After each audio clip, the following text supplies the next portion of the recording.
Alam on line میں خوش آمدید، اور چلتے ہیں مولانا محمد امین صاحب کی طرف اور ان سے دریافت کرتے ہیں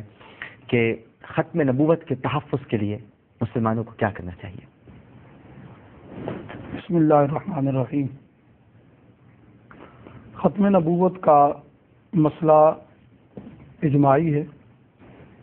اس میں مسلمان فرقوں میں کوئی فرقہ بھی ایسا نہیں ہے کہ جو اس مسئلے میں اختلاف رکھتا ہو کہ نبی کریم صلی اللہ علیہ وسلم نبی آخر الزمان تھے، اور ان کے بعد کسی قسم کا کوئی بھی دعوی نبوت کرنے والا نبی نہیں ہو سکتا، بلکہ وہ جھوٹا ہے اور کذاب ہے۔ اور یہ ختم نبوت کا مسئلہ قرآن و سنت کے نص قطعی سے ثابت ہے۔ قرآن کریم کی تقریباً 100 آیات کریمہ نبی کریم صلی اللہ علیہ وسلم کی ختم نبوت کے اوپر جو ہے وہ دلالت کرتی ہیں، اور احادیث کا تقریباً 200 احادیث کا ذخیرہ جو ہے وہ نبی کریم صلی اللہ علیہ وسلم کی ختم نبوت کے اوپر جو ہے وہ دلالت کرتا ہے۔ قرآن کریم کی مشہور آیت جو ختم نبوت میں پیش کی جاتی ہے کہ ما کان محمد ابا احد من رجالکم ولکن رسول اللہ وخاتم النبیین، آپ صلی اللہ علیہ وسلم کی ختم نبوت اس سے جو ہے واضح طور پر جو ہے وہ ثابت ہے۔ اور اسی طریقے سے نبی کریم صلی اللہ علیہ وسلم کے فرامین میں تمام کتب احادیث کے اندر ختم نبوت کی روایات موجود ہیں،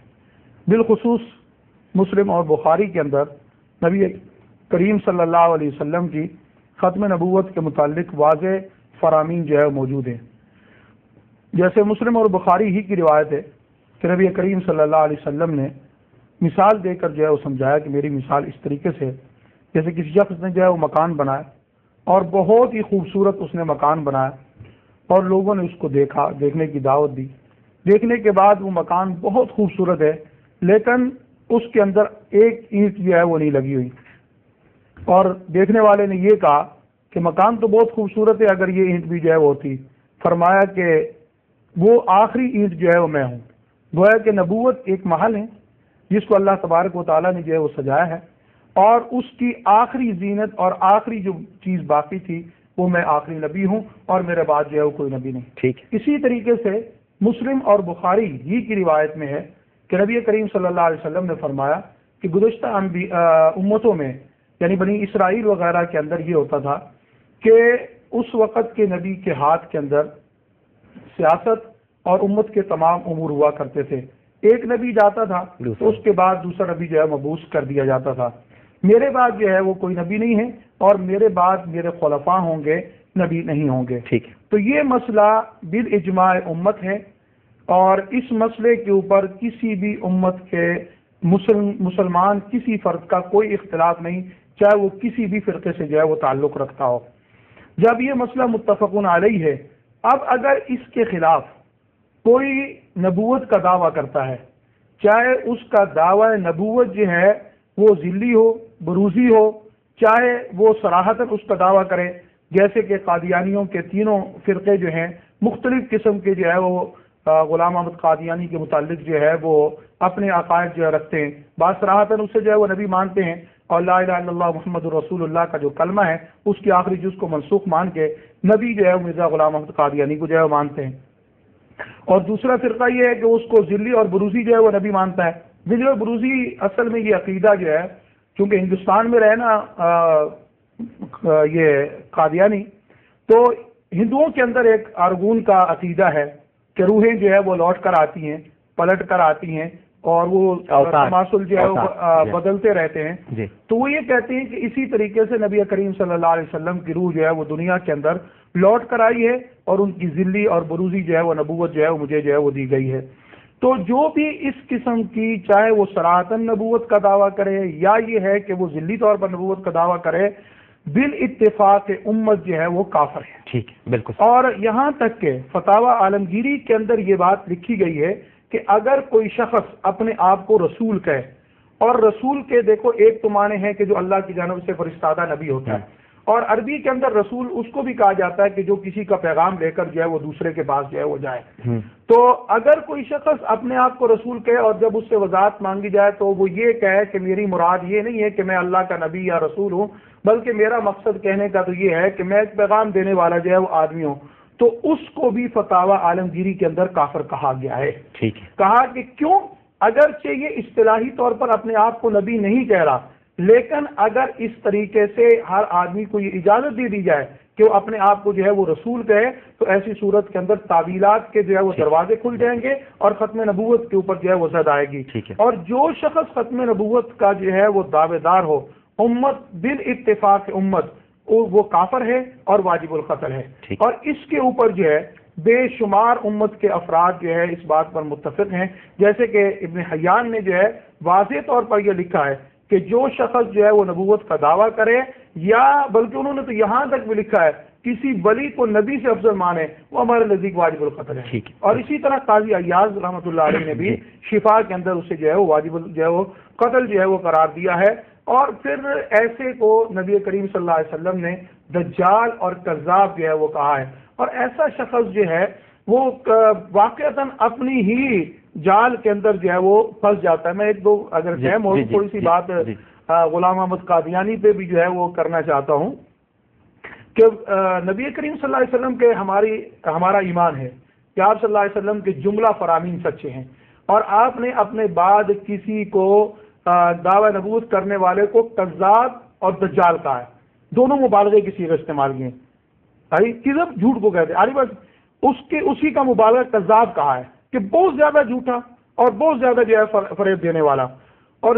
جتنے بھی مدعیان نبوت آئے ہیں، اگر آپ ان کی ہسٹری پڑھیں، ان کی تاریخ پڑھیں، تو پتہ یہ چلے گا کہ وہ اپنے ہی دعووں کے اندر اتنے زیادہ جھوٹے ہیں کہ خود اللہ کی لعنت تو ان پر ہے، لیکن خود انہوں نے اپنی زبان ہی کے ذریعے اپنے اوپر لعنت کی ہے۔ اس پر جو ہے میں ایک مثال جو ہے وہ قادیانی کی دوں گا کہ جیسے کہ غلام احمد قادیانی نے یہ لکھا کہ قرآن کریم کے اندر جو ہے وہ 3 شہروں کا ذکر ہے،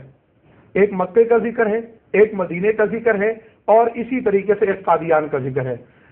پوری امت مسلمہ اس بات کو جانتی ہے کہ مکہ اور مدینہ تو صراحتاً قرآن کریم میں ہے، لیکن کہیں بھی قرآن مجید کے اندر جو ہے وہ قادیانی کا ذکر نہیں ہے۔ اچھا، اس کے بعد پھر جو ہے وہ اس نے لکھا ہے مرزا غلام احمد قادیانی نے کہ جو شخص جھوٹ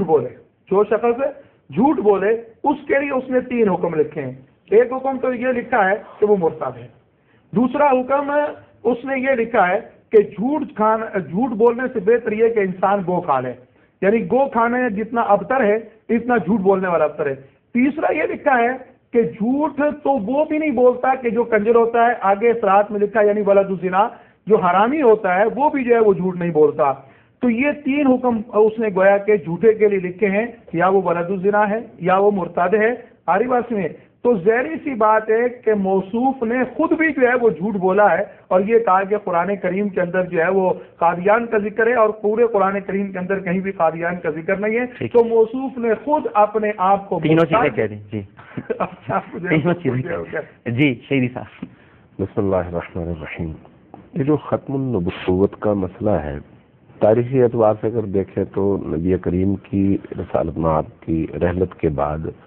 بہت سارے مدعیان نبوت پیدا ہوئے، لیکن اپنی موت آپ مر گئے۔ آج کے دور میں تھوڑی سی صورتحال بدلی ہوئی ہے۔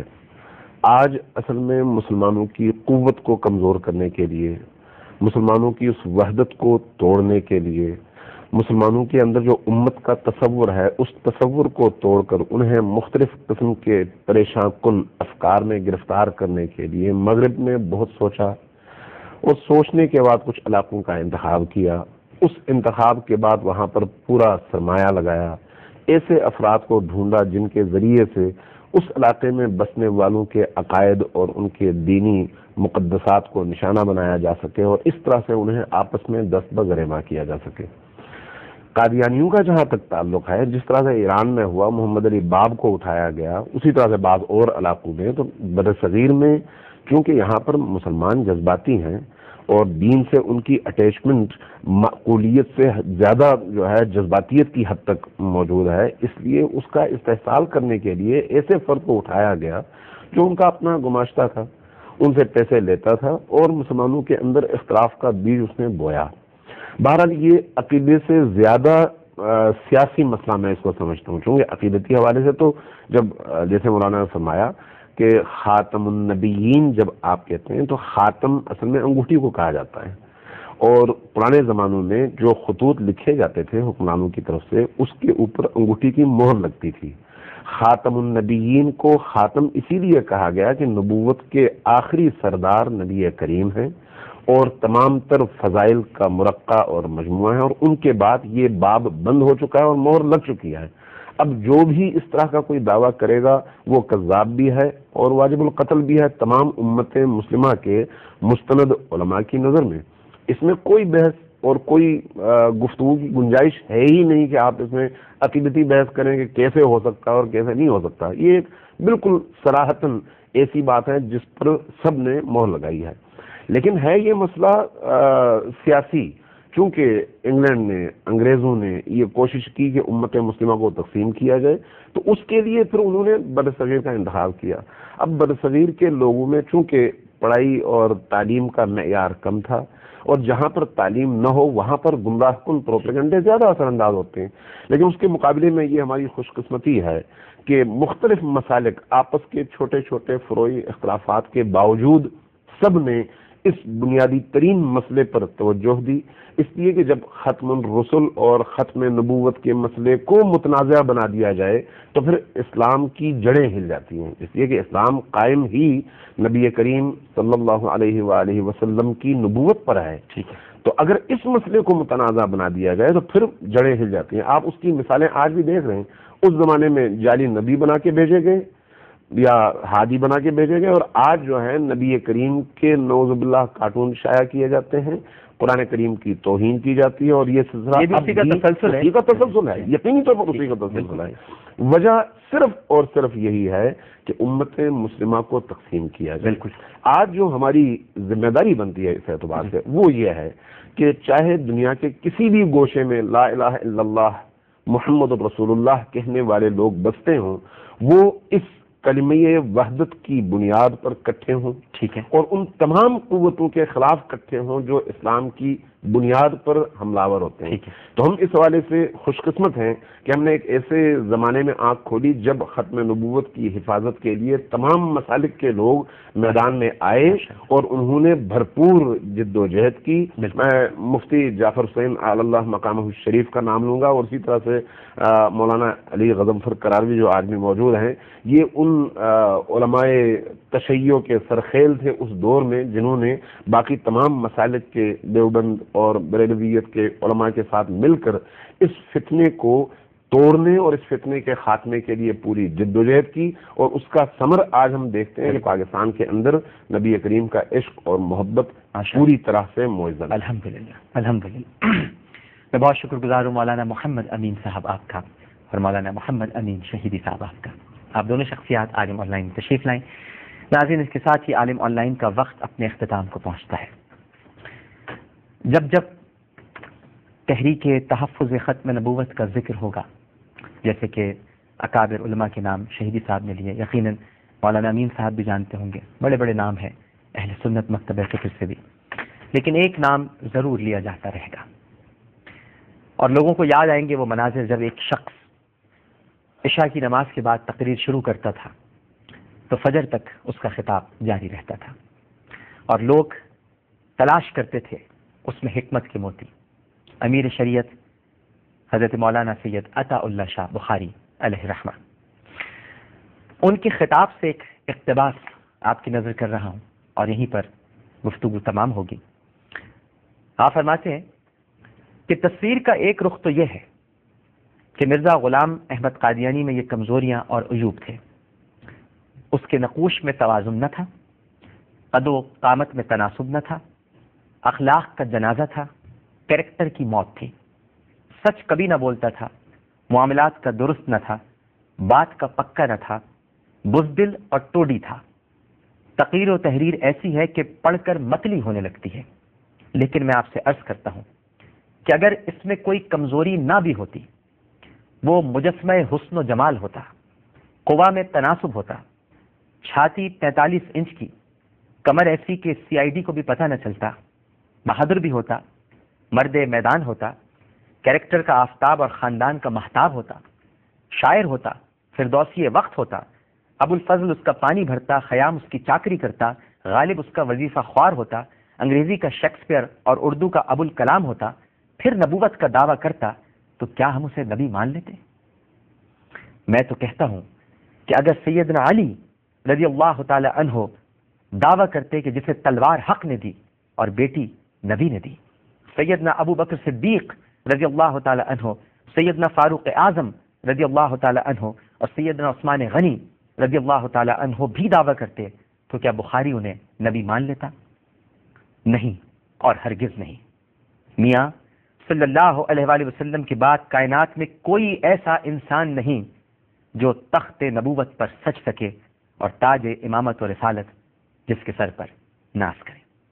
اس اقتباس کے ساتھ ہی اللہم صلی علی سیدنا و مولانا محمد وعلی آلہ وصحبہ وبارک وسلم وصلی علیہ۔ عالم آن لائن سے عامر لیاقت حسین کو اجازت دیجیے، ملتے ہیں آپ سے سحر میں انشاءاللہ اس اپنے پن کے ساتھ کہ اپنا بہت خیال رکھیے گا۔ اللہ حافظ۔